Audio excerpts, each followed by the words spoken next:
Hi, you guys. Good evening. Today's March 30th, 2020. And yes, it is my birthday. And yes, I am very, very old. And I just really, really appreciate so much everybody that sent me um, messages and your little video message that a lot of you sent. Miss Estep, Brinley's mother, really made a cute video, and I can forward it to you if you want to see it. It's really cute. But I just really appreciate all of the video messages and everything. Thank you for celebrating my birthday. It made me feel really, really special, even in quarantine. So you can have a birthday in quarantine and feel special. Anyway, so I wanted to get on and kind of talk to you about how I would be teaching a little bit over the next couple of weeks.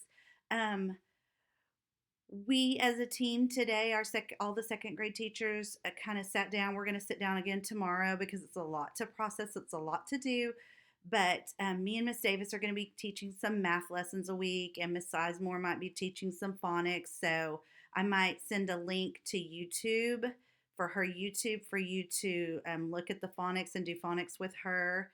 And it's just going to be a lot. And we'll talk about that a little bit more later. But I wanted to kind of give you a riddle today, a little puzzle, riddle, joke, if you will.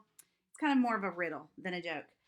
And it says, "What does every birthday end with?" And since it was my birthday, I picked that one. So think about it. What does every birthday end with? Since it's the end of my birthday, it's almost time to go to bed. But I also kind of wanted to get on and talk to you about some of the things that you were supposed to do today. You should have gotten in your AMI packet like some instructions. Your parents should have gotten some instructions.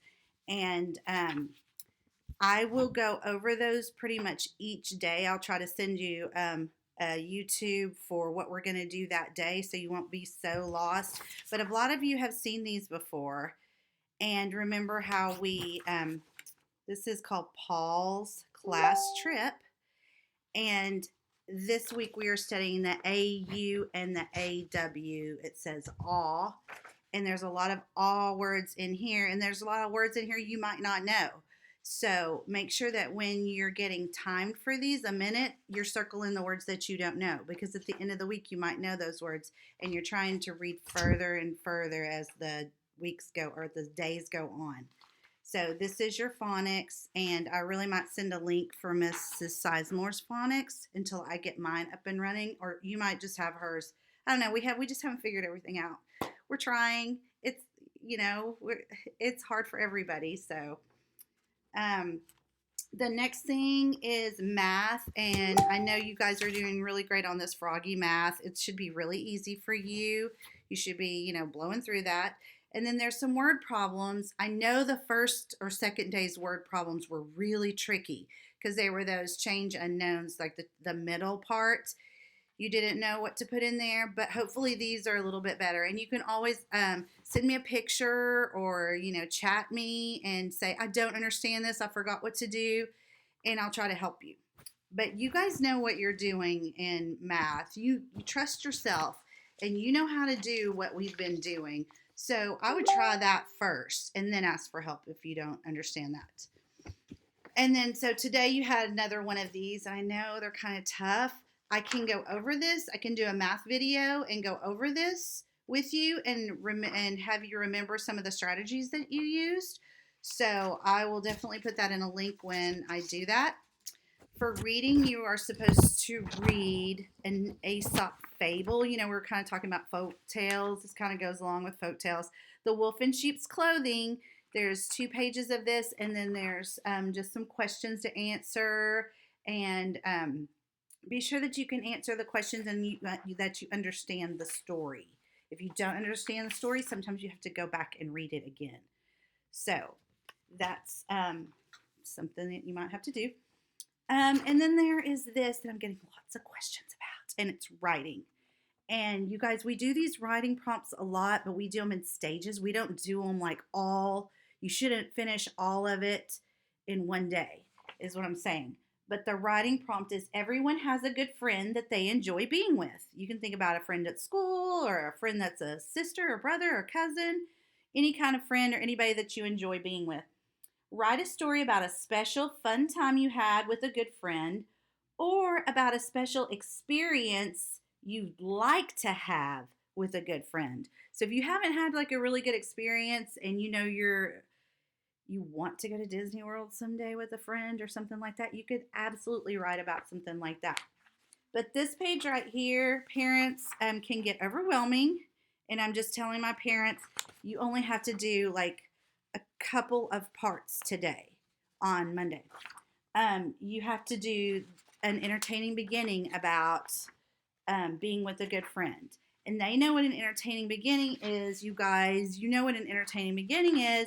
It's right here in this box. It's either an action, a sound, a thought, or question, or dialogue. We studied about that a whole lot. And your sentence goes right here, one or two sentences that have that. Then you tell me what it sounds like, what does it feel like, what does it smell like, and you have to develop your characters. So whoever your characters are going to be, you need to have those come in pretty much right up front. And we kind of talked about talking about characters and how does it look and see and feel. And I believe just today that's all that you're supposed to do. If you're supposed to do more than that, you can take it in baby steps. Writing right now is the last thing that I'm worried about.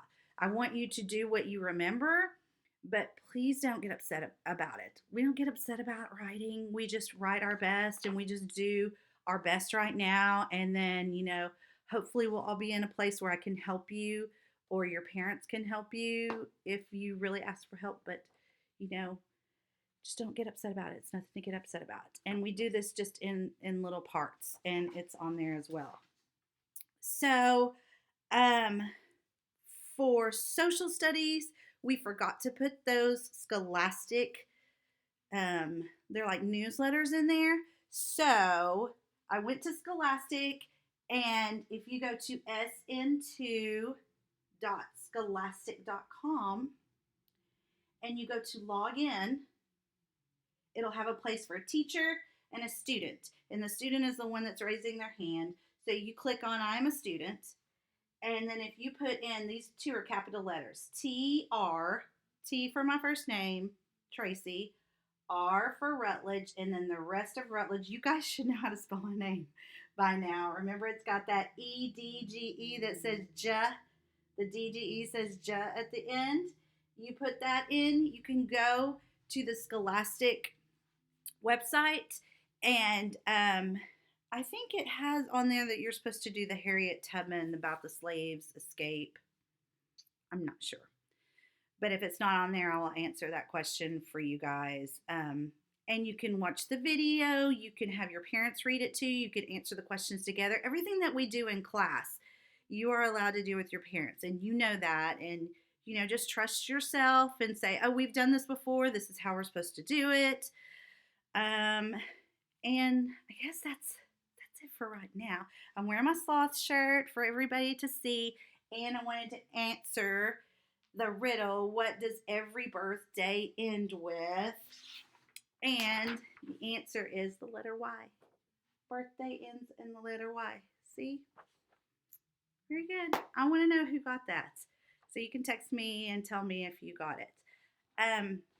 So be sure and subscribe to my video for my YouTube channel because everybody can access YouTube. You can do it on your phone. You can do it on an iPad. And your parents are right there, so they can see you're actually doing your work and you're actually listening to me. And we'll be doing this for a little while, so please get in touch with me if you have questions. Try to go on ClassTag and look for the answer first if it's something we've already discussed. If not, go ahead and email me, text me, whatever. And thank you again for all of the happy birthday wishes, and I will see you tomorrow. Bye, guys.